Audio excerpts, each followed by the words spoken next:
하나님 말씀 보겠습니다. 에베소서 5장 18절 말씀 보겠습니다.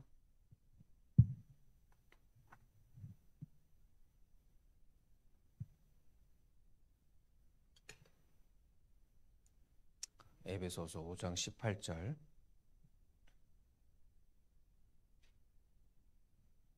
우리 함께 교독하도록 하겠습니다. 술 취하지 말라. 이는 방탕한 것이니 오직 성령으로 충만함을 받으라. 아멘. 감상금 조현숙 권사님, 신금환 권사님, 장지현 집사님, 한경자 집사님, 신혜원 집사님, 1전번째 전명숙 사모님, 김호연, 김수영 되셨습니다. 잠깐 기도하겠습니다. 예수님 감사합니다. 오늘도 이른 새벽에 주님 앞에 나와서 시간 드리고 물질 드리고 몸 드리고 마음 드려서 주님 앞에 기도하려고 나온 주님의 귀한 자녀들을 축복하여 주시고, 하나님 심은 대로 거두는 놀라운 역사들 하나님 삶 가운데 그대로 보게 하시고 경험하게 하여 주시옵소서. 하나님 오늘 이 시간에도 주의 생명의 말씀을 같이 함께 나누기 원합니다. 성령님께서 입술을 주장하여 주시고 주의 말씀을 통해서 오직 하나님의 뜻을 분별하여 오늘 하루도 그 말씀 가운데 순종하며 살아가면서 복된 하루가 승리하는 하루가 될 수 있도록 주님 축복하여 주시고 인도하여 주시옵소서. 예수님의 이름으로 기도하옵나이다. 아멘. 오늘 본문 말씀은 술 취하지 말라는 말씀으로 술 취하지 말고 성령으로 충만함을 받으라는 말씀으로 함께 말씀을 나눌까 합니다. 많은 사람들은 술 취하지 말라는 이 구절 가지고 많이 갑론을박합니다. 어떻게 술 취하지 말라고 그랬지 술 먹지 말라고 그러냐고 문자 가지고 많이들 갑론을박하고 또 싸우기도 합니다. 근데 오늘 저는 분명하게 말씀드립니다. 술 취하지 말라는 것은 술 먹지 말라는 것입니다. 한 잔을 마시더라도 한 잔만큼 취하는 것이고, 두 잔을 마시더라도 두 잔만큼 취하는 것입니다. 먹는 만큼 술로 충만해지는 것입니다. 그래서 술 취하지 말라와 성령 충만함을 입어라, 이 말씀을 대조적으로 비교하면서 말씀하는 것입니다. 한두 잔을 마셔도 사람들은 한두 잔을 마셔도 대리운전을 부릅니다. 왜냐하면 그것만 마셔도 술 취한 걸로 인정이 되고 위험하다는 것을 이 사회가 인정하는 거죠. 인정해서 법까지 만들어 놓은 겁니다. 그러니까 사회도 이런 세상 안 믿는 사람도 한두 잔 마셔도 그것이 위험하다. 운전하는데 위험하기 때문에 음주운전을 하면 안 된다라고 법을 제정해 놨어요. 근데 유독 성경을 적용하고 크리스찬들한테는 이 말씀이 되게 공격적이거나 이 말씀을 근거로 해서 술 먹어도 된다라고 적당히 자기는 모르게 타협하고 그렇게 나가는 것입니다. 문자적으로 이것이 문자 가지고 그렇게 해석을 하면 안 되는 거죠. 그래서 술 취하지 말라는 술을 먹지 말라는 거죠. 술로 충만해지지 말라는 것입니다. 그래서 성령으로 충만함을 입어라, 그 말씀입니다. 제가 유튜브에 어떤 목사님 술은 먹어도 된다라고 얘기하시는 그 유명한 유튜브의 뭐 잘잘법인가요? 그거 보니까 참 어이가 없는 게 그 목사님 하시는 말씀이 술은 먹어도 된대요. 왜? 구약에서 하나님께서 제사를 지낼 때 포도주가 올라간다는 것입니다. 그러면서 성경 구절 다 인용을 하는데 정말 어이없습니다. 이스라엘 백성들의 시대적 배경이나 그 나라의 그 지리적 배경을 보면 포도주는요, 오늘날 우리에게 생수예요. 생수, 음료수예요. 술 개념이 아닙니다. 그분들은. 그렇기 때문에 그 지역은 물이 귀하기 때문에 포도주를 발효시켜서 포도주를 생수로 먹는 그 시대적 배경을 이해를 해야 되는데, 그냥 문자적 해석으로 하나님께서 포도주 올리라고 해서 제사 때 포도주 들어가니까 여러분들 술 드셔도 됩니다. 실수하지 않을 정도만 먹어도 된다고 그렇게 말씀하시는 그 목사를 보면서 저는 경악을 금치 못했습니다. 술은 먹는 게 아니에요. 디모데전서 3장에 보시면 교회 집사의 자격에 대해서 나옵니다. 디모데전서 3장 3절 말씀 보면 집사의 자격 중에 첫 번째가 뭐냐면 술을 즐기지 않아야 됩니다. 디모데전서 3장 3절의 말씀에 보면 술을 즐기지 않아야 된다라고 나옵니다. 집사의 자격은. 두 번째, 디모데전서 3장 8절 말씀 보면 술에 인이 박히지 않아야 된다고 나와요. 그러니까 술을 한 잔, 두 잔씩 먹다 보면요, 술에 인이 박혀요. 그리고 술을 즐길 수밖에 없습니다. 술이라는 것은 마약하고 똑같습니다. 담배하고 똑같습니다. 그렇기 때문에 사람들이 술 끊으려고 그렇게 노력을 하는 거예요. 저희 작은 아버지도 알코올 중독으로 돌아가셨어요. 제가 어렸을 때 돌아가셨지만 그 방에 들어가면요, 술 냄새가 아주 코를 진동합니다. 그래서 어찌됐든 간에 술과 담배와 마약은요, 한번 손을 대기 시작하면요, 끊을 수가 없는 어떤 중독성이 있습니다. 그래서 오늘 본문 말씀에는 술 취하는 것과 성령 충만 받는 것을 서로 대조해서 우리들에게 말씀하고 있습니다. 그러면 우리 몸속에 술이 들어가면 어떤 현상이 발생이 될까요? 첫 번째, 죄를 짓는 것에 무감각해집니다. 술이 들어가면요, 죄 짓는 것에 아무런 양심의 가책이 없습니다. 죄가 우리를 다스리게 되죠. 그리고 그 술로 인해서 우리의 인생을 파괴합니다. 우리의 죄성에 기름을 붓는 격이에요. 우리의 죄성에 기름을 부어서 성령의 열매를 맺어야 되는데 죄의 열매를 맺게 됩니다. 그래서 옛날에 우리 부모님 세대 보세요. 술만 먹으면 와이프 두들겨 패고, 술만 먹으면 재떨이 날라다니고, 술만 먹으면 밥상 뒤에 없습니다. 예, 저도 그걸 보고 자란 장본인이고요. 그래서 술이 들어가면 그런 현상이, 사람이 바뀌는 거죠. 그런 현상이 발생이 되는 거죠. 그래서 우리 갈라디아서 5장 19절 한번 말씀 볼까요? 갈라디아서 바로 전입니다. 갈라디아서 5장 19절에서 21절. 19절에서 21절. 제가 한번 읽겠습니다. 19절. 육체의 일은 분명하니 곧 음행과 더러운 것과 호색과 우상숭배와 주술과 원수 맺는 것과 분쟁과 시기와 분냉과 당짓는 것과 분열함과 이단과 투기와 술 취함과 방탕함과 또 그와 같은 것들이라.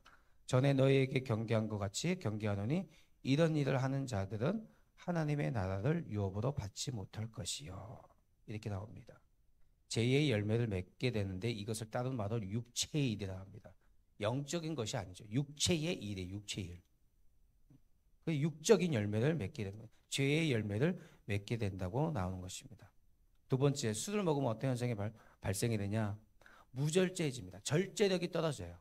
술을 먹으면요, 사람의 절제력이 떨어집니다. 그러니까 술만 들어가면 말이 많아지고 갑자기 기분이 좋아지고 이러는 거죠. 그러니까 절제력이 떨어지고, 두 번째, 또 하나 방탕해집니다. 방탕. 이 방탕이라는 단어가 원문으로 보면 저축하지 않는 거예요. 저축하지. 우리가 미래를 위해서 저축하는데 술을 먹게 되면 그냥 미래고 나발이가 없어요. 내 현재 그냥 먹고 즐기자예요. 그렇기 때문에 그런 개념으로 어떻게 해요? 또 다른 원문에 보시면 낭비라고 나옵니다. 이 방탕이라는 단어의 원문을 보면 낭비라고 나와요. 뭘 낭비합니까? 세월을 낭비하는 거예요. 우리 이제 에베소서 다시 넘어가서 에베소서 5장 16절 말씀 보면 세월을 아끼라고 나옵니다. 그러니까 뭘 낭비해요? 세월을 낭비하는 거예요. 세월을 허송 세월을 보내게 되는 겁니다. 또 뭘 낭비해요? 시간을 낭비합니다. 술을 먹다 보면 시간 가는 줄 몰라요.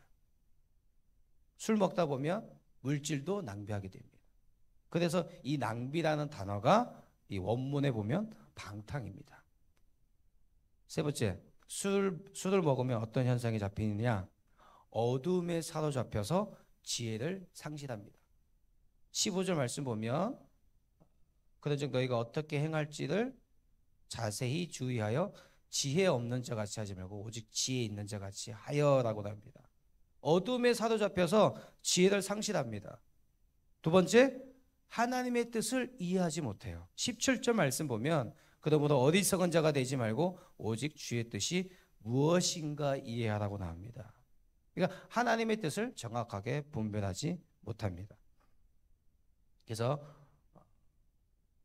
어리석은 자가 되어서 주의 뜻이 무엇인지를 전혀 분별하지 못하는 현상이 발생이 되는 거죠. 마지막 네 번째, 술을 먹으면 어떤 현상이 발생이 되느냐?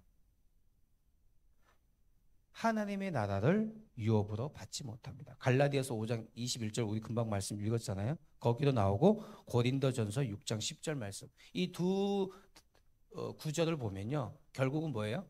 술 취하는 자는 하나님의 나라를 유업을 받지 못한다는 것입니다. 그렇기 때문에 술은 절대 먹으면 안 되는 거죠. 술로 충만해지는 것이 아닌 거죠. 그러면 우리가 이제 성령 충만해야 되는데 그 성령 충만한 삶에 대해서 한번 나눠보도록 하겠습니다. 성령 충만한 삶의 본질은 우리의 마음과 삶을 온전히 성령님께서 이끌어 가시도록 삶의 주권을 그분께 내어드리는 삶입니다. 그러니까 우리의 삶의 주권을 누구한테 내드려요? 성령님께. 성령님께 내어드리는 것입니다. 성도된 우리들은 매일매일 성령님에 사로잡혀서 그분의 인도를 따라서 살아가야 합니다. 말씀을 묵상함으로써 그분의 음성에 귀 기울이면서 그 말씀대로 순종하며 살아가는 자들이 하나님의 자녀들인 것이죠. 성령 충만은 그리스도의 말씀을 통해서 하늘의 지혜를 입으며 주의 뜻이 무엇인지 올바로 인식하고 행하는 능력을 의미하는 것입니다. 성령 충만은 하나님과 교제하며 그 안에서 기쁨을 얻는 것입니다. 주님의 말씀에 순종함으로 하나님께 쓰임받아서 구속사의 큰 일을 감당한 사람들이 있습니다. 그 사람들은 다 모두가 성령에 충만한 사람들이에요. 하나님께서는 이때까지 구속사를 보면서 크게 쓴 사람들 보면요, 다 성령에 충만한 사람들이에요. 그게 한국교회든 이스라엘 역사를 보면 다 보면 성령에 충만한 사람들을 하나님께서는 크게 쓰셨습니다. 그래서 어제나 오늘이나 변함없이 하나님께서는 지금도 성령 충만한 자들을 통해서 하나님의 일들을 이루고 계십니다. 그러면 우리에게 그 성령 충만을 받으려면 어떻게 해야 될까요? 성령 충만을 받기 위해서는 첫 번째 사도행전 2장 38절 말씀 보면 성령 충만을 받기 위해서는 어떻게 되느냐? 사도행전 2장 38절 보면 성령은 진정으로 회개하고 예수님의 이름으로 세례를 받고 제사함을 받는 자에게 임하십니다. 저도 고등학교 1학년 때, 1학년 때인가 2학년 때인가 세례를 받고 세례 받는 날 성령을 받았어요.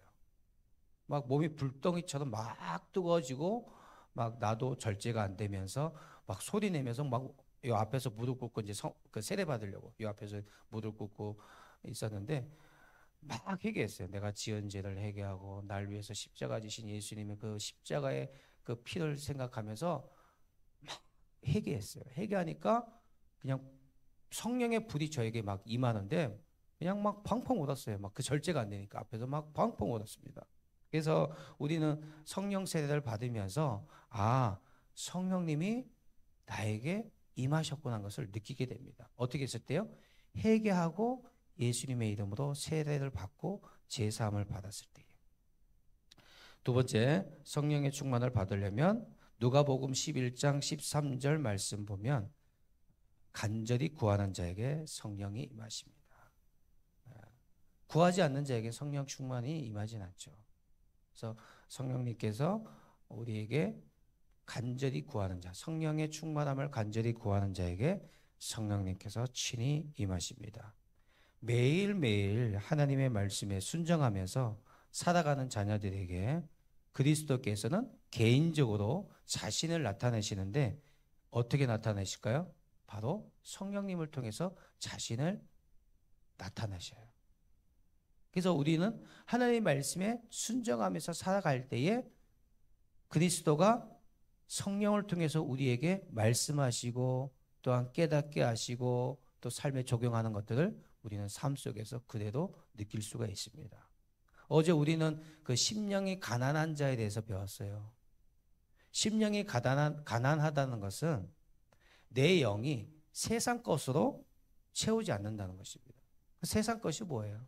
뭐 술도 되겠고 세상에 속한 모든 것들 있잖아요. 그런 것들로 채우지 않는다는 것을 의미하는 것입니다. 심령이 가난하다는 것은. 그럼 세상 것으로 채우지 않고 어떤 것으로 채워요? 오직 주의 신령한 것으로. 신령한 것으로 채우는 것을 의미합니다. 신령한 것이 무엇일까요? 바로 성령 충만을 의미하는 것입니다. 그러니까 심령이 가난한 자는 세상에 속한 것들을 내 안에 채우는 것이 아니라 오직 신령한 것, 성령 충만함으로 내 안을 채우는 것이 그것이 심령이 가난한 자라는 것입니다. 그러면 성령 충만할 때 우리 삶에 어떤 변화가 일어날까요? 첫 번째 19절 말씀 보면 시와 찬송과 신령한 노래들로 서로 화답하며 너희의 마음으로 주께 노래하며 찬송하며. 성령 충만한 결과는 성령 충만함으로써 우리 삶에 어떤 변화가 일어나냐? 첫 번째 하나님을 찬양하게 되어 있습니다. 하나님을 찬양함으로써 날마다 기쁨과 행복이 넘치는 삶을 살게 되어 있습니다. 여러분들 세상 유행가 들을 때 나 성령 충만해져서 이럽니까? 세상 유행가 들었을 때 내가 기쁨이 넘칩니까? 물론 세상에 가져다 주는 세상에 주는 기쁨을 느낄 수 있겠죠. 근데 하나님 안에서 내가 주님을 찬양하면서 주님 안에 거했을 때 얻는 그 기쁨은 말로 표현할 수가 비교가 되진 않죠.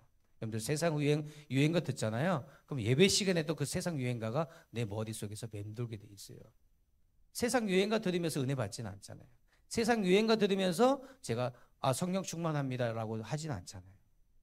그렇기 때문에 우리들은 성령 충만한 자들은요 항상 하나님을 찬양하고 하나님을 자랑하고 하나님의 이름을 나타내고 하나님께 영광을 돌리고 또 우리의 삶 속에서 늘 주님을 찬양하게 되는 거죠. 두 번째, 성령 충만하면 우리 삶에 항상 감사가 넘치는 삶을 살게 됩니다. 20절 말씀, 범사에 우리 주 예수 그리스도의 이름으로 항상 아버지 하나님께 감사하며. 성령 충만한 자들은 항상 감사가 넘치는 삶을 살게 됩니다. 불평불만이 사라지게 돼요. 근심도 사라지고 걱정도 사라지고 염려도 사라집니다. 때로는 우리에게 고난이 있을지라도 항상 그 고난이 우리에겐 유익이다라는 그 말씀처럼 고난 가운데서도 하나님을 찬양하고 하나님 앞에 감사하는 삶을 살 수 있습니다. 세 번째, 성령 충만할 때 우리 삶에 어떤 변화가 일어나냐? 21절 말씀, 에베소서 5장 21절 말씀 보면 그리스도를 경외함으로 피차 복종하라고 나옵니다. 그러면 어떤 말씀이에요? 서로 복종하게 된다는 말씀입니다. 성령 충만하면. 복종은 어느 한쪽이 일방적으로 강요하는 복종이 아닙니다. 지배의 의미가 아니에요. 지배. 내가 상관이니까, 내가 높은 사람이니까, 내가 목사니까 너 나한테 복종해. 이게 아니에요. 지배의 의미가 아닙니다. 상호 복종이에요. 상호. 서로 복종하는 거예요. 그 말은 즉 서로 섬기는 것입니다. 서로 섬기는 거예요. 서로 섬기는 거. 그리스도를 경외하는 마음으로 상대방을 위해서 내 의지를 포기하는 것을 의미하는 것입니다. 서로 섬기며 함께 주의 뜻을 이루어가는 것입니다. 상대방을 이겨야 직성이 풀린다? 그거는 성령 충만한 삶의 결과가 아니죠. 상대방을 이기는 것이 아니라 내가 져주는 거예요. 어른과 아이가 싸움이 났을 때 어떻게 돼요? 어른이 아이한테 져주잖아요. 성령 충만한 사람이 그 삶의 변화는 그렇게 나타나는 것입니다. 내가 섬기는 거예요. 내가 지배 개념으로 그 사람 위해서 그 사람 위에 군림하는 것이 아니라 내가 그 사람을 위해서 내 의지를 포기하고 그 사람을 섬기는 것을 의미하는 것입니다. 성령 충만할 때 삶의 변화, 마지막 네 번째는 에베소서 4장 2절에서 3절 말씀에 나옵니다. 사랑 가운데 서로 용납하고 성령의 하나 되게 하신 것을 힘써 지키게 됩니다. 성령 충만하게 되면요 서로 용납하게 돼 있어요. 절대 절대 용납 못합니다. 저는 용서 못합니다. 이게 아니고요. 용납하고 그리고 성령님이 원하시는 게 뭐예요? 우리가 서로 하나 되게 하시는 거죠. 그 하나 되게 하는 것을 내가 힘써 지키게 됩니다. 분열과 다툼이 아니라 성령 충만하게 됐을 때 성령님께서 원하시는 그 하나됨을 위해서 내가 힘써서 그것을 지키는 자입니다. 이게 성령 충만한 그 삶의 결과죠. 결론의 말씀입니다. 성령 충만한 자들은 첫 번째, 매일 삶 속에서 하나님과의 관계, 하나님을 먼저 찬양하고 감사의 기도를 드리고 그리고 이웃과의 관계에서 서로를 격려하며 서로를 어떻게 해요? 소중하게 생각해요. 왜? 그 안에 예수님이 있으니까. 내 안에도 예수님이 있고 상대방 안에도 예수님이 있기 때문에 말을 막 하거나 욕하거나 윽박지르거나 그러지 않아요. 그냥 서로를 소중하게 생각해요. 왜? 우리 집사님들 외에도 그 안에 예수님이 계시기 때문에 예수님 대하듯이 서로를 소중하게 생각하고 서로를 섬기고 그러면서 그 믿음의 여정을 함께 걸어가는 사람들입니다. 그게 성령 충만한 사람들의 결과죠. 성령 충만을 통해서 하나님과 늘 동행하고 그분의 지혜와 능력을 의지하며 살아갈 때에 우리의 삶은 회복되는 역사가 일어날 뿐만 아니라 하나님의 모든 지혜로 모든 것들을 능히 감당해 낼 수 있습니다. 오늘도 귀한 하루를 우리에게 선물로 주신 그 하나님 앞에 우리의 삶을 거룩하게 드리며 성령님의 능력을 의지하여 살아가는 복된 하루가 되시기를 예수님의 이름으로 축원합니다. 기도하시겠습니다. 예수님 감사합니다. 성령 충만한 자들의 삶을 오늘 함께 나누었습니다. 하나님, 늘 하나님을 찬양하고 하나님 앞에 감사의 기도를 드리고 우리가 서로를 격려하면서 서로를 소중하게 생각하는 그 믿음의 여정을 함께 걸어가는 그런 주님의 귀한 자녀들이 될 수 있도록 주님 역사하여 주시고 인도하여 주시옵소서. 세상에 속한 것들을 우리 안에 채우는 것이 아니라 하나님 오직 신령한 것 성령 충만함을 우리 가운데 충만하게 채움받아서 늘 하나님과 동행하며 그분의 지혜와 능력을 의지하며 살아가게 하시고 그래서 하나님 그 성령 충만함으로써 우리의 삶이 회복되게 하시고 하나님의 놀라우신 그 지혜로 우리에게 주어진 모든 사명들을 능히 감당함으로써 그리스도의 몸된 교회를 세우고 하나님 나라를 확장하며 오늘 하루도 성령님의 능력을 의지하며 그 승리의 삶을 우리 마음 가운데 우리의 상황 가운데 그대로 적용되어져서 성령의 열매가 저절로 풍성하게 맺어지는 우리의 삶이 될 수 있도록 주님 축복하여 주시고 인도하여 주시옵소서. 모든 영광을 주님께 올려드렸고 우리의 생명이 되시고 마음이 되시는 예수님의 이름으로 기도하옵나이다. 아멘.